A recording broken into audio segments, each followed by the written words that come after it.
Welcome back to my channel. അപ്പം ഇതെന്താ ഈ സാരി വരച്ചിട്ടിക്കൊണ്ട് ഇങ്ങനെ ഒരു പട്ടിഷോ കാണിക്കുന്നതെന്ന് വിചാരിക്കും. അപ്പം ഇന്നത്തെ പരിപാടി ഈ സാരിയിലാകാന്ന് വിചാരിച്ചോട്ടാ. അപ്പോൾ ഈ ഒരു സാരി എൻ്റെ കയ്യിൽ കിട്ടിയപ്പോൾ തൊട്ട് ഞാനൊരു മോഡൽ പിൻട്രസ്റ്റിലൊക്കെ മീഷോയിലൊക്കെ ലൈക്ക് ചെയ്ത് വെച്ചിട്ട് വിഷ് ലിസ്റ്റ് ഇട്ട് വെച്ചിട്ട് കുറേ കാലമായി. അപ്പം ഞാൻ വിചാരിച്ചു ആ മോഡൽ തന്നെയാണ് ചെയ്ത് നോക്കാന്നുള്ളത്. അതിന് പ്രത്യേകിച്ച് നമുക്ക് ഈ ബിഗിനേഴ്സൊക്കെ ആണെങ്കിൽ പെട്ടെന്ന് സിമ്പിളായിട്ട് ചെയ്തെടുക്കാൻ പറ്റുന്നൊരു മോഡലാണ്. അതേപോലെ നല്ലൊരു സ്റ്റൈലിഷ് ലുക്ക് തരുന്നൊരു മോഡലാണ് കേട്ടോ. അപ്പം ഞാൻ വിചാരിച്ചു ഏതായാലും അത് തന്നെ അങ്ങ് ചെയ്തേക്കാന്നുള്ളത്. അപ്പം നിങ്ങൾ തമിഴിൽ കണ്ടിട്ടുണ്ടാവും ഏതാ മോഡൽ എന്നുള്ളതൊക്കെ. അപ്പോൾ ഞാനൊരു പ്രത്യേകിച്ച് പറയേണ്ട ആവശ്യമൊന്നുമില്ല. ഞാനൊരു എക്സ്പേർട്ട് ടൈലറൊന്നുമല്ല, ഞാനൊരു ബിഗിനർ മാത്രമാണ് കേട്ടോ. പക്ഷെ നമുക്കൊക്കെ നമ്മുടെ ലിമിറ്റ് വെച്ച് നമ്മളെ മിതമായ അറിവുകൾ വെച്ചിട്ട് നമുക്ക് ചെയ്യാൻ പറ്റുന്ന സിമ്പിളായിട്ടുള്ളൊരു മോഡൽസ് മാത്രമേ ഞാൻ ട്രൈ ചെയ്ത് നോക്കാറുള്ളൂ എന്നല്ല, ഞാൻ നല്ല രീതിയിൽ ചെയ്ത് നോക്കാറുള്ളൂ കേട്ടോ. മറ്റതൊക്കെ ഞാനൊരു പരീക്ഷണം പോലെയൊക്കെ ചെയ്തിട്ടുള്ളൂ. അപ്പോൾ ഇതേതായാലും പരീക്ഷണമൊന്നുമല്ല, ഇത് 100% റിസൾട്ട് തരുന്നുള്ള കോൺഫിഡൻസ് എനിക്കുള്ളത് കൊണ്ട് തന്നെ ഞാൻ ആ ഒരു കോൺഫിഡൻസിൻ്റെ പുറത്ത് തന്നെയാണ് ഈ ഒരു മോഡൽ ചെയ്യാൻ നിന്നത് കേട്ടോ. പിന്നെ ഈ ഒരു സാരിയിൽ നമുക്ക് കട്ട് ചെയ്യുമ്പോൾ ഞാൻ നമ്മുടെ കരഭാഗം ഉണ്ടല്ലോ, ആ ഒരു ഭാഗം ഞാനൊന്ന് കട്ട് ചെയ്ത് മാറ്റുന്നുണ്ട് കേട്ടോ. അതായത് എനിക്ക് ഈ പ്രിന്റഡ് ആയിട്ടുള്ള ഭാഗം മാത്രമേ ആവശ്യമുള്ളൂ കേട്ടോ. അപ്പോൾ ഇത് ഞാൻ കട്ട് ചെയ്തെടുത്തത് നമ്മുടെ സ്കേർട്ട് പോർഷന് വേണ്ടിയിട്ടാണ്. രണ്ട് വശത്തേക്കും വേണ്ടുന്ന സ്കേർട്ട് പോർഷന് വേണ്ടിയിട്ട് ഞാൻ നമ്മുടെ സാരി ഒന്ന് കട്ട് ചെയ്തെടുത്തിട്ടുണ്ട്.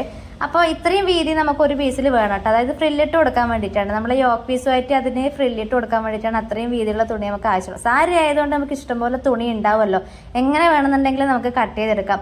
പക്ഷേ നമ്മുടെ സാരി ആണെങ്കിൽ എന്താ പറയുക, ഇതുപോലത്തെ കരഭാഗത്ത് ഒരുപാട് ഡിസൈൻ വലിയ രീതിയിൽ വരുന്നതൊക്കെ ആണെങ്കിൽ കട്ട് ചെയ്യുമ്പോൾ അത്രയും തുണി നമുക്ക് കുറഞ്ഞു പോകും. അപ്പോൾ സാരി എടുക്കുമ്പോഴും നല്ല പ്രിന്റഡ് ആയിട്ടുള്ള സാരീസ് എടുക്കാൻ ശ്രമിക്കാം കേട്ടോ. ഇതുപോലെ ഒരേ പ്രിന്റ് വരുന്ന സാരീസ് എടുക്കാൻ ശ്രമിക്കാം. പിന്നെ മാക്സിമം ഞാൻ എപ്പോഴും സ്റ്റിച്ച് ചെയ്യുന്നൊരു ശ്രദ്ധിക്കുന്നൊരു കാര്യം എന്താ വെച്ചാൽ, മാക്സിമം തുണി വേസ്റ്റ് ആക്കാതെ സേവ് ചെയ്തുകൊണ്ടാണ് ഞാൻ മിക്ക ഡ്രസ്സും സ്റ്റിച്ച് ചെയ്യാറ്. അതായത് ഒരുപാട് അളവുകൾ കൂട്ടിയെടുക്കാതെ നമുക്ക് സ്റ്റിച്ച് ചെയ്യുമ്പോൾ നമ്മളെ അളവുകൾ ഏകദേശം നമുക്ക് മനസ്സിലാവുമല്ലോ, എത്രത്തോളം മതിയാവും. 1 ഇഞ്ച് അല്ലെങ്കിൽ 1.5 ഇഞ്ചൊക്കെ മതിയാവും സ്ലീവ് അലവൻസ് ഇട്ട്. അപ്പോൾ അതിന് കണക്കായിട്ടുള്ള തുണി മാത്രം മടക്കി ഇട്ടിട്ട് ആ ഒരു ഭാഗം മാത്രം ഞാൻ കട്ട് ചെയ്തെടുക്കും. ഇതിപ്പോൾ എൻ്റെ അളവ് ഞാൻ പറയാം, ഞാൻ സ്മോൾ സൈസിലുള്ള ഒരാളുടെ അളവാണ് കേട്ടോ. അതായത് ഞാൻ മെലിഞ്ഞിട്ടുള്ള ഒരാളാണ്. അപ്പോൾ ഇതിൽ ഞാൻ 6 ഇഞ്ച് മാത്രമേ ഷോൾഡർ എടുത്തിട്ടുള്ളൂ. അതേപോലെ 6.5 ഇഞ്ചാണ് ആം ഹോൾ ലെങ്ത് എടുത്തിട്ടുള്ളത്. അതുപോലെ ചെസ്റ്റ് 8.5, അതേപോലെ 8.5യുടെ കൂടെ 1.5 ഇഞ്ച് മാത്രമേ ഞാൻ സ്ലീവ് അലവൻസ് എടുത്തിട്ടുള്ളൂ കേട്ടോ. പിന്നെ ബോഡി ലെങ്ത് ഞാൻ എടുത്തിട്ടുള്ളത് 14.5 ഇഞ്ചാണ്. 13.5 ഇഞ്ച് മാത്രമേ എൻ്റെ യോക്ക് പീസിൻ്റെ ലെങ്ത് ഞാൻ എടുത്തിട്ടുള്ളൂ. അപ്പോൾ ഈ ഒരു മോഡലിന് ഒരുപാട് യോക്ക് പീസ് ലെങ്ത് ഇല്ല കേട്ടോ. നമ്മുടെ ഇടുന്ന പാൻറ്റിനേക്കാളും കുറച്ച് മുകളിലായിട്ടായിരിക്കും നമ്മുടെ യോക്ക് പീസിൻ്റെ ലെങ്ത് വരുന്നത്. അപ്പോൾ എന്താ പറയുക, ആ ഒരു മോഡലിൽ മാത്രമേ, ആ ഒരു ലെങ്ത്തിൽ മാത്രമേ ഞാൻ യോക്ക് പീസ് എടുത്തിട്ടുള്ളൂ. പൊതുവേ നമ്മുടെ യോക്ക് പീസൊക്കെ വെച്ചെടുക്കുന്നത് 15 ഇഞ്ച് 16 ഇഞ്ചോളം നമ്മളെ യോക്ക് പീസിൻ്റെ ലെങ്ത് വരും. ഞാൻ ഇതിലിപ്പോൾ 13.5 ഇഞ്ച് പ്ലസ് ഒരു ഇഞ്ച് സ്ലീവ് അലവൻസ് ചേർത്ത് 14.5 ഇഞ്ച് മാത്രമേ കൊടുത്തിട്ടുള്ളൂ കേട്ടോ.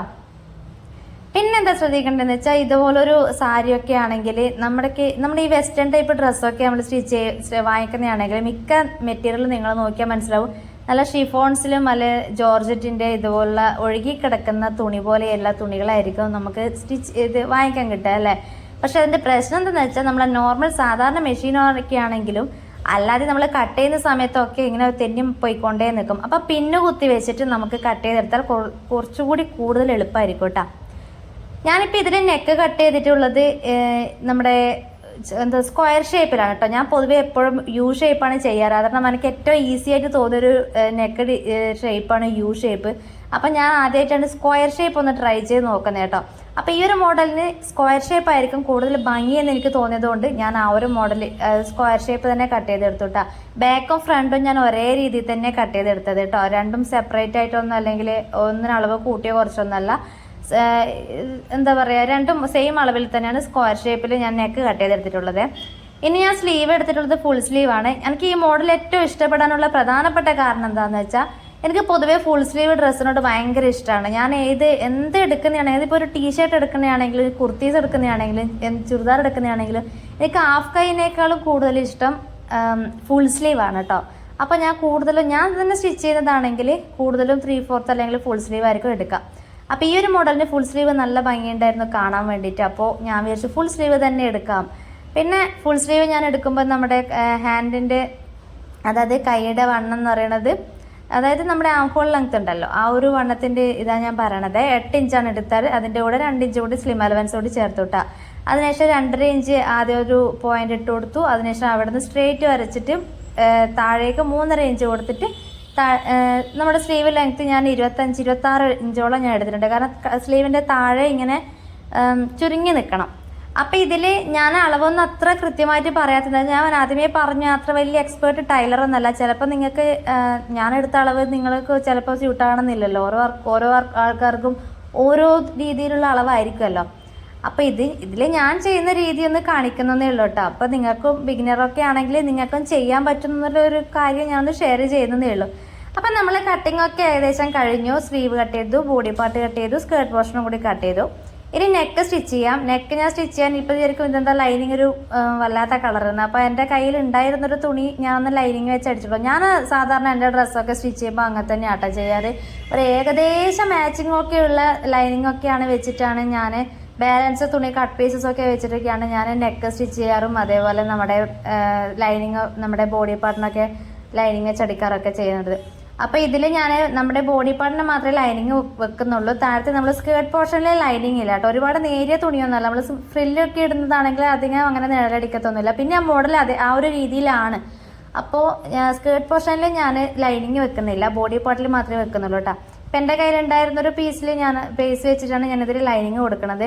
പിന്നെ ഈ ഒരു സ്ക്വയർ ഷേപ്പ് ചെയ്യുമ്പം കുറച്ച് അധികം ശ്രദ്ധിക്കേണ്ടതാണ് കേട്ടോ. അതായത് നമ്മൾ ബിഗിനേഴ്സൊക്കെ ആണെങ്കിൽ തീർച്ചയായിട്ടും കുറച്ചധികം ശ്രദ്ധിക്കണം. കാരണം മലന്നു പോകാൻ ചാൻസ് ഒരുപാട് ഉണ്ട് ഈ ഒരു സ്ക്വയർ ഷേപ്പ് ചെയ്യുമ്പോൾ. അപ്പോൾ അതൊന്ന് ശ്രദ്ധിക്കുക. എനിക്കെന്തായാലും ഇവിടെ ഒരു അത്യാവശ്യം നല്ല നീറ്റിൽ കിട്ടിയിട്ടുണ്ട് സ്ക്വയർ ഷേപ്പ്. ഞാൻ ആദ്യമായിട്ടാണ് കേട്ടോ ഈ സ്ക്വയർ ഷേപ്പുള്ള നെക്ക് സ്റ്റിച്ച് ചെയ്യണത്. അങ്ങനെ നമ്മളെ ബോഡി പാർട്ടിൻ്റെ ആ ഒരു ഭാഗം ഞാൻ എടുത്തു വെച്ചു. ഇനി സ്കേർട്ട് പോർഷനാണ്. സ്കേർട്ട് പോർഷനിൽ ഞാൻ ആദ്യം നമ്മുടെ ഫ്രില്ലിട്ട് കൊടുത്തിട്ടാണ് ഞാൻ ബോഡി പാർട്ടുമായിട്ട് അറ്റാച്ച് ചെയ്യുന്നത് കേട്ടോ. അപ്പോൾ അതായത് ഞാൻ 2 പീസായിട്ടാണ് എടുത്തത് സ്കേർട്ട് പോർഷൻ. അപ്പോൾ ഈ ഒരു മോഡലിന് ഞാൻ സ്ലിറ്റ് ഇട്ട് കൊടുത്തിട്ടാണ് നമ്മുടെ യോക്ക് പീസുമായിട്ട് അറ്റാച്ച് ചെയ്യണത്. അതായത് നമ്മുടെ അമ്പർല കട്ട് പോലെയോ അല്ലെങ്കിൽ എന്താ പറയുക സ്കേർട്ട് പോർഷൻ ഇങ്ങനെ ഫ്രോക്ക് പോലെ ആയിട്ടോ ഞാൻ യോജിപ്പിച്ച് കൊടുക്കുന്നില്ല. സ്ലിറ്റാണ് കൊടുക്കുന്നത്. സൈഡിൽ നമ്മുടെ യോക്ക് പീസിൻ്റെ അവിടെ നിന്ന് തൊട്ട് താഴോട്ടേക്ക് സ്ലിറ്റായിട്ടാണ് കൊടുക്കുന്നത് കേട്ടോ.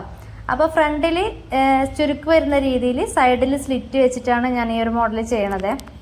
അപ്പോൾ ഇതാകുമ്പം ഒരുപാട് നല്ല ഈസിയാണ് ചെയ്യാൻ. കാരണം ഈ ഒരു ഒറ്റ സ്ലിറ്റ് മാത്രമേ കൊടുക്കുന്നുള്ളൂ. നമ്മൾ സാധാരണ ചുരിദാറിനൊക്കെ കൊടുക്കുന്ന പോലെ ആ ഒരു പാവൊക്കെ വെച്ചിട്ടുള്ള ആ ഒരു രീതിയിലൊന്നല്ല. ഞാൻ സിമ്പിളായിട്ട് ഒരൊറ്റ സ്ലിറ്റിൽ ഒരൊറ്റ തയ്യൽ മാത്രമേ കൊടുക്കുന്നുള്ളൂ കേട്ടോ. ആ ഒരു മോഡലിന് അങ്ങനെയാണ് എനിക്ക് തോന്നുന്നത്. അതൊന്നും ഭംഗി അങ്ങനെ ഒരു സൈഡ് മാത്രം ഞാൻ മടക്കി തയ്ക്കുന്നത് മാത്രമേ ഉള്ളൂ കേട്ടോ. പിന്നെ ഞാൻ ഈ സ്റ്റിച്ച് ചെയ്യുമ്പോഴുണ്ടല്ലോ ഞാൻ ഏറ്റവും കൂടുതൽ എന്താ പറയുക ചെയ്യുന്നൊരു കാര്യം എന്താണെന്ന് വെച്ചാൽ, ഞാനിത് ഒരു ചുരിദാർ ഞാൻ സ്റ്റിച്ച് ചെയ്ത് ചെയ്യാനിരുന്നാൽ ഞാൻ അത് കഴിഞ്ഞ് കഴിഞ്ഞാൽ മാത്രമേ ഞാൻ പിന്നെ എഴുന്നേൽക്കാറുള്ളൂ. കാരണം പിന്നെ എഴുന്നേറ്റ് കഴിഞ്ഞാൽ പിന്നെ എനിക്ക് മടിയായിരിക്കും. പിന്നെ ആവട്ടെ എന്ന് വിചാരിച്ച് അങ്ങനെ നിൽക്കും. അപ്പോൾ ഇത് ഞാൻ ഒറ്റ ഇരിപ്പിന് സ്റ്റിച്ച് ചെയ്ത് എടുത്തൊരു ചുരിദാറാണ് കേട്ടോ. പെട്ടെന്ന് തന്നെ തീർന്നിട്ടുണ്ടായിരുന്നു. ഒരു 15 മിനിറ്റോളം, ഒരു 10 മിനിറ്റ് ഞാനൊന്ന് കട്ട് ചെയ്യാൻ എടുത്തു. സ്റ്റിച്ച് ചെയ്യാൻ അത്ര സമയമൊന്നും എടുത്തിട്ടില്ല കേട്ടോ. പെട്ടെന്ന് തന്നെ എനിക്ക് സ്റ്റിച്ച് ചെയ്ത് കിട്ടീന്. അപ്പോൾ ഞാൻ എപ്പോഴും ശ്രദ്ധിക്കുന്നൊരു വേറൊരു കാര്യം ഇത് തന്നെയാണ്, ടൈമിങ്. ഞാൻ പിന്നത്തേക്ക് മാറ്റി വെക്കുന്ന ഒരു പരിപാടിയായില്ല. പിന്നത്തേക്ക് മാറ്റി വെച്ചാൽ എനിക്കറിയാം എനിക്ക് പിന്നെ മടി പിടിക്കും. നാളെ ആവട്ടെ, പിന്നെ എപ്പോഴെങ്കിലും ചെയ്യാം. അങ്ങനെ മടി പിടിച്ചത് കൊണ്ടാണ് എനിക്ക് ഇത്രയും ദിവസം വീഡിയോ ഇടാൻ പറ്റാതിരുന്നത്. പിന്നെ നാളെ എടുക്കാം വീഡിയോ, മറ്റന്നാൾ എടുക്കാം വീഡിയോ എന്നൊക്കെ വിചാരിച്ചിട്ട്. പിന്നെ ഇതൊക്കെയാണ് എൻ്റെ ഇന്നത്തെ പരിപാടി എന്നൊക്കെ പറയണത് കേട്ടോ. പിന്നെ ഞാൻ സ്ലിറ്റൊക്കെ സ്റ്റിച്ച് ചെയ്തെടുത്തിട്ടുണ്ട്.